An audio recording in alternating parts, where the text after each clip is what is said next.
যে কমিশন মুসলমানদের রক্ত নিয়ে এক ফোঁটা চোখের পানিও ফেলতে পারে না, যে কমিশন গাজার শিশুদের লাশ দেখে বিব্রত হয় না, যে কমিশন সিরিয়াকে ধ্বংস হতে দেয়, ইরাককে আগুনে পুড়িয়ে দেয়, সে কমিশন আমাদের জন্য না।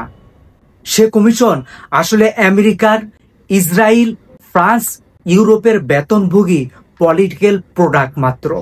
এই কমিশনের চোখ থাকে ইউক্রেনে, এই কমিশনের কান থাকে প্যারিসে, কিন্তু গাজায় যখন মাথাচাড়া শরীর পড়ে থাকে, তাদের বিবেক ঘুমিয়ে থাকে। তখন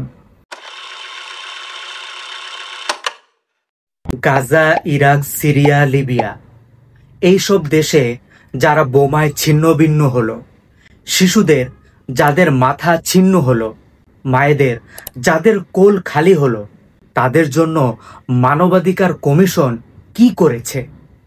একটা বিবৃতি দিয়েছিল, তাও 3 সপ্তাহ পরে। তারপর আবার নীরবতা, আবার গোপন চুক্তি, আবার সাম্রাজ্যবাদীদের মুখে হাসি। মানুষের কমিশন যদি বিক্রি হয়ে যায়, আল্লাহর কমিশন বিক্রি হয় না। ইয়াউমা ইদিন তুরাদুনা লা তাখফা মিনকুম খাইফা, সেদিন তোমাদের সকলকে পেশ করা হবে এবং কোনো কিছুই গোপন থাকবে না। একদিন আসবে যেদিন এই কমিশনেরও হিসাব হবে।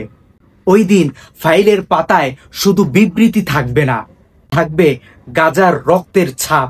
প্রিয় মুসলিম উম্মাহ, জেগে উঠো। যে কমিশন জালিমদের সাথেই, তাকে আর মাথায় তুলে রেখো না।